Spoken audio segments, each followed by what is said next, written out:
The Apollo University, University of Leicester, 35 lakhs fees for 3-year BTech CSE UK.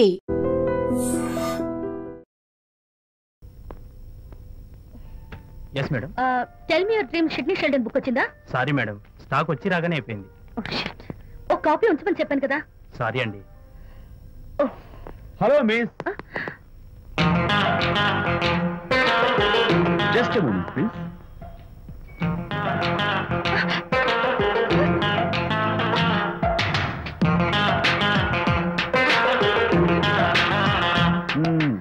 మీరు ఒక పురుగు. What? పురుగా? You mean insect? మీరు ఒక పుస్తకాల పురుగు అంటున్నాను, రైట్? మీ కళ్ళ గురించి చెప్పండి. టెల్ మీ యువర్ డ్రీమ్స్ అని సిడ్నీ షెల్డన్ రాసిన పుస్తకం కోసం మీరు ఈ షాప్కి వచ్చారు. స్టాక్ లేదన్నారు. దాంతో మీరు డిసప్పాయింట్ అయ్యి వెళ్ళిపోతున్నారు. అవునా కదా? మీకెలా తెలుసు? మాకింకా చాలా తెలుసు. నేనే మాట్లాడాను.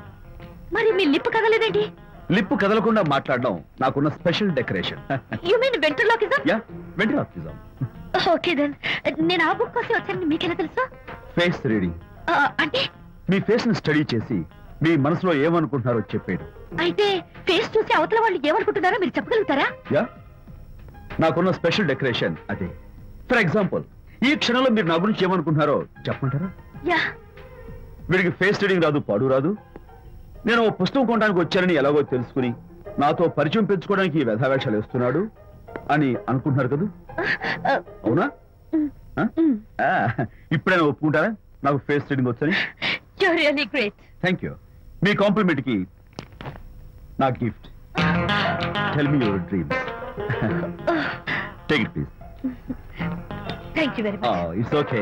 మిస్ శాంతి. నేనే పిలిచాను. అన్నట్టు నా పేరు మీకెలా తెలుసా? అదే నాకున్న ఎక్స్ట్రా డెకరేషన్. ముందు నుంచి చూసి భావం, వెనక నుంచి చూసి నామం చెప్పగలను. వావ్. బై ద వే, నాకు ఈ ఇన్స్టెంట్ ఫ్రెండ్షిప్స్ అవి నచ్చవు.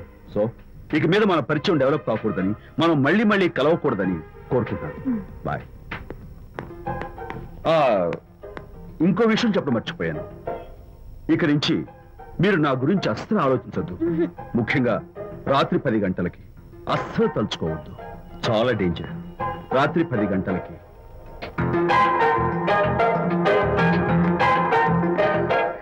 Typical guy.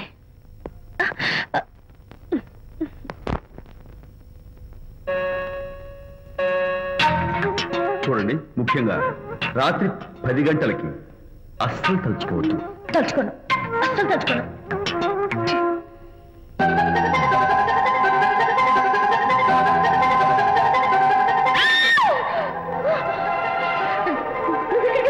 తలుచుకున్నా వచ్చాను. నేను తలుచుకోలేదు. ఇన్ఫాక్ట్ తలుచుకోకూడదని గట్టిగా అనుకున్నాను కూడా. తలుచుకోకూడదు అనుకుంటూనే తలుచుకున్నాం, అందుకే వచ్చాను. అయ్యో ప్లీజ్ ప్లీజ్ వెళ్ళిపో. మా అమ్మ నాన్న చూసారు, చాలా డేంజర్. ప్లీజ్. అది కూడా చెప్పారా తలుచుకోవద్దు డేంజర్ అని? No, I can't help it. అయ్యో ప్లీజ్ ప్లీజ్ వెళ్ళిపో. వెళ్ళు, వెళ్ళమంటుంది. వెళ్ళు వెళ్ళు వెళ్ళు. వెళ్ళమంటుంది. మాయ్, ఎవరిని వెళ్ళమని చూస్తున్నావు? అక్కడ ఎవరు లేరు. అయితే అంతా నా భ్రమ. ఇలాంటి పిచ్చి పిచ్చి భ్రమలు వస్తాయనే ఆ ఇంగ్లీష్ నవల్ అవి చదవదంటాను. డాడీ, ఇవాళ నాకు ఒక young dynamic and charming pillow కనపడ్డాడు. మన ఫేస్ చూసి మనం ఏం ఆలోచించుకుంటున్నామో చెప్పేస్తున్నాడు. నేనేం బుక్ అనాలనుకుంటున్నానో అది కూడా చెప్పేశాడు. అంతేకాదు, రాత్రి 10 గంటలకి నన్ను తలుచుకోవద్దన్నాడు. నేను తలుచుకున్నాను, వచ్చేసాడు. నేను నమ్మను గాక నమ్మను. లేకపోతే మన మొహం చూసి ఏం ఆలోచిస్తున్నావో చెప్పడం ఏమిటి? నా మొహం. నీ మొహం. నా కూతురు చెప్పిందంటే అలాంటి వాడు ఉండే ఉంటాడు. నువ్వు వెళ్ళి పడుకోమ్మా.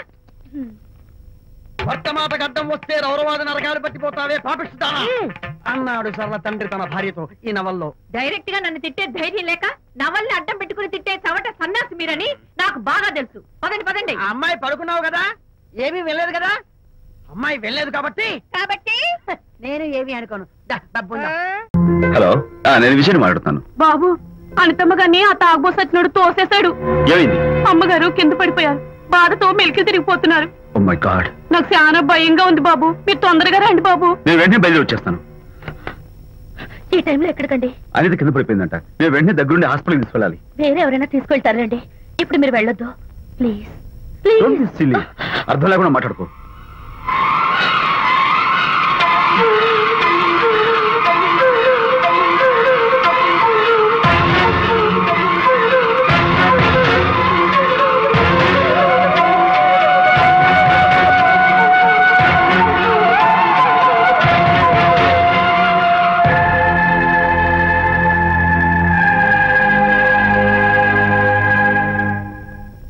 అనితకి నథింగ్ టు వరీ. కాలికి దెబ్బ తగిలింది కాబట్టి పర్వాలేదు. అదే కడుపుకు తగిలింటే అబార్షన్ అయి ఉండేది. Thank God. Anyhow she's lucky. చూడండి, నెలలు నిండుతున్న కొద్దీ మీరు మీ షీస్ మై ఫ్రెండ్ డాక్టర్. అలాగా. పెయిన్ ఎక్కువగా ఉంటే ఈ టాబ్లెట్స్ వాడండి. అలాగే డాక్టర్. ఇంత చిన్న దెబ్బకి అంత ఇదైపోతావేంటి విజయ్? చిన్నదేం కాదు, జరగకూడదు జరుగుంటే చాలా పెద్ద అయ్యేది. నువ్వు ఉన్నావుగా. సర్లే, డాక్టర్ ఏం చెప్పారు తెలుసా? నువ్వు పిచ్చి పిచ్చి ఆలోచనలు పెట్టుకుని మనసు పాడు చేసుకోవద్దని, ఎప్పుడు సరదాగా ఉత్సాహంగా ఉండాలని, కష్టమైన పనులు ఏమీ చేయకూడదని, బాగా రెస్ట్ తీసుకోవాలని, సమయానికి మందులు వేసుకోవాలని, మంచి ఆహారం తీసుకోవాలని, జ్యూసెస్ తాగాలని, ఎక్సర్సైజ్ చేయాలని. ఇవన్నీ డాక్టర్ గారు చెప్పుండరు, నువ్వే కావాలని చెప్తున్నావు కదా. అఫ్ కోర్స్, ఇందులో డాక్టర్ చెప్పిన కొన్ని, నేను కల్పించి చెప్పిన కొన్ని. ఈ డెకరేషన్ అంతా ఎందుకో తెలుసా? నా కొత్త ఫ్రెండ్ కోసం. కొత్త కొత్త ఫ్రెండా?